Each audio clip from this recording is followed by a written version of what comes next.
ഭീകര സംഘടനയായ ലഷ്കർ-ഇ തലവൻ ഫായിസ് സയ്യിദിനെ ആശുപത്രിയിൽ പ്രവേശിപ്പിച്ചതായി റിപ്പോർട്ട്. ഭക്ഷ്യവിഷബാധയേറ്റു എന്ന കാരണമാണ് ഇപ്പോൾ പറയുന്നത്. മുംബൈ ഭീകരാക്രമണത്തിന്റെ സൂത്രധാരൻ കൂടിയാണ് ഫായിസ്.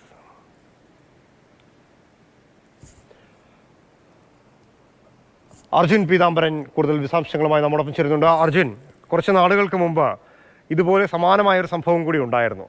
അത് ഡി കമ്പനിയുടെ ഉടമയും അല്ലെങ്കിൽ ഡി കമ്പനിയിലൂടെ കുപ്രസിദ്ധനായിട്ടുള്ള ഒരു ഭീകരവാദി അല്ലെങ്കിൽ ബിസിനസ് തീവ്രവാദി എന്നെല്ലാം പറയാവുന്ന ഒരാൾ ആശുപത്രിയിലായി എന്നുള്ളതാണ്. അതും ഭക്ഷ്യവിഷബാധ ഏറ്റുകൊണ്ട് എന്നുള്ളതായിരുന്നു കേട്ടിരുന്നത്.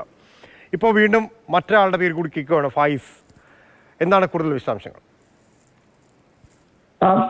ലാൽകൃഷ്ണൻ, തീർച്ചയായിട്ടും സ്ഥിരീകരിച്ച റിപ്പോർട്ടുകളല്ല, പക്ഷേ പുറത്തുവരുന്ന റിപ്പോർട്ടുകൾ അനുസരിച്ച് ഹാഫിസ് സയ്യിദിനെ ആശുപത്രിയിൽ പ്രവേശിപ്പിച്ചിരിക്കുകയാണ്.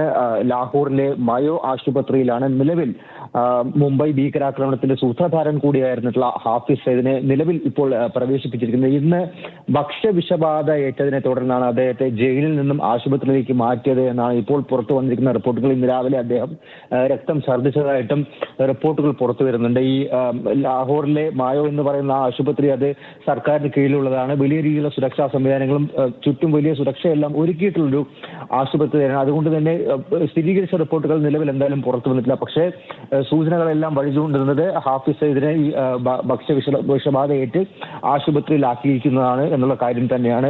ഇത് ആരെങ്കിലും മനഃപൂർവ്വം വിഷം നൽകിയതാണോ എന്നുള്ള കാര്യങ്ങളിലടക്കം ഒരു പക്ഷേ അന്വേഷണം ഉണ്ടായേക്കാം എന്നുള്ള കാര്യം തന്നെയാണ് ഇപ്പോൾ വ്യക്തമാകുന്നത്. 2020 തൊട്ട് പാകിസ്ഥാനിൽ ജയിലിൽ തുടർന്നു വരികയാണ് ഹാഫിസ് സയ്യിദ്.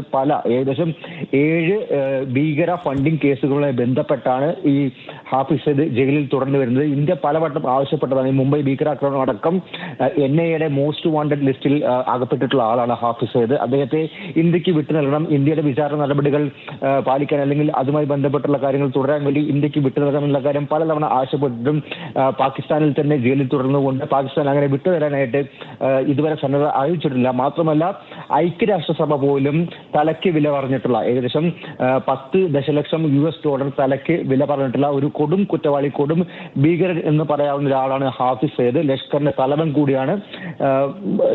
മുംബൈ ഭീകരാക്രമണത്തിന്റെ മുഖ്യ സൂത്രധാരിൽ ഒരാൾ കൂടിയാണ്. ഇപ്പോൾ ഇത്തരത്തിൽ ഭക്ഷ്യവിഷബാധയേറ്റ് ആശുപത്രിയിലായി അല്ലെങ്കിൽ ആശുപത്രിയിൽ തീവ്രപരിചരണ വിഭാഗത്തിൽ പ്രവേശിക്കപ്പെട്ടു എന്നുള്ള കാര്യത്തിൽ റിപ്പോർട്ടുകൾ വരുന്ന ഹാഫിസ് സയ്യിദ്.